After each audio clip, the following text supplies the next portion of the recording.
movie can we expect? അതൊരു ഒന്നൊന്നര ചോദ്യമായി. ഭയങ്കര. പക്ഷെ വേറൊരു കാര്യമുണ്ട്, ഇത് വളർന്നു വരുന്ന നല്ല ക്രിക്കറ്റ് കളിക്കാർക്ക് വേണ്ടിയിട്ടുള്ള ഒരു ഇനിഷ്യേറ്റീവ് ആണെന്നാണ്. അപ്പൊ അതിന്റെ ഭാഗമായിട്ട് എനിക്ക് വല്ല അവസരവും രാജസ്ഥാൻ റോയൽസ് ക്രിക്കറ്റ് ടീമിലോ ഞാൻ നന്നായിട്ട് ബോൾ ചെയ്യും, ബാറ്റ് ചെയ്യും. Sir, you listening? You listening? He's actually recommending. He's actually doing a recommendation. He's a good player. Kindly give him a chance in Rajasthan Royals. अच्छा बैट करेगा, बॉल भी करेगा, wicket keeper भी करेगा. सब कुछ करेगा. सब कुछ करेगा. ഇനിയിപ്പോ വെള്ളം കൊണ്ട് കൊടുത്തെങ്കിൽ അത് ചെയ്യും. Thank you. ആ ഒരു സ്പോർട്ടിംഗ് ഡയലോഗിന്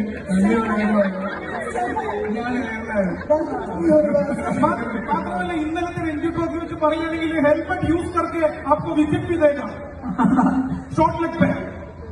എന്റെ വൈഫ് പറഞ്ഞ ടോം ആൻഡ് ജെറി ഉണ്ടോന്നായിരുന്നു പറഞ്ഞത്. അതായത് ഇവിടെ നിന്ന് ഹെൽമെറ്റ് തെറ്റിട്ടില്ല. എന്തായാലും അതും ഭയങ്കര അഭിമാനമുള്ള ഒരു മൊമെന്റ് ആണ്. Kerala cricket team Ranji trophy ഫൈനൽസിൽ എത്തുന്നു എന്ന് പറയുന്നത്. നമ്മുടെ പയ്യന്മാര് കളിച്ച് അവസാനം ഫൈനലിലെത്തി. അല്ല ബേസിൽ ബ്രോ, ഒരു ചോദ്യം. നമ്മളുടെ കിക്ക് ചെയ്യാൻ പോകുന്ന സിനിമ സ്പോർട്സ് പ്രമേയമായ ഒരു സിനിമയാണ്. അതിനെ പറ്റിയിട്ട് അവർക്കൊരു വിശ്വസ് അല്ലെങ്കിൽ എന്തെങ്കിലും പറയാനുണ്ടോ? തീർച്ചയായിട്ടും എല്ലാ ആശംസകളും നേരുന്നു. സ്പോർട്സുമായിട്ട് ബന്ധപ്പെട്ടുള്ള സിനിമകൾക്കൊക്കെ അതിൻ്റെതായിട്ടുള്ള ഒരു അഡ്രിനാലിൻ റഷ് നമുക്ക് ഓഡിയൻസിന് കൊടുക്കാൻ പറ്റുന്ന സിനിമകളാണ് അങ്ങനത്തെ ഒരു ജോണറിൽ വരുന്ന സിനിമകൾ. തീർച്ചയായിട്ടും അത് ട്രൈ ചെയ്ത് നോക്കുന്നത് വളരെ നല്ലൊരു കാര്യമായിരിക്കും. ഈ പറയുന്ന ഏത് സ്പോർട്ടിനെ ബേസ് ചെയ്തിട്ടാണ് എനിക്കറിയില്ല.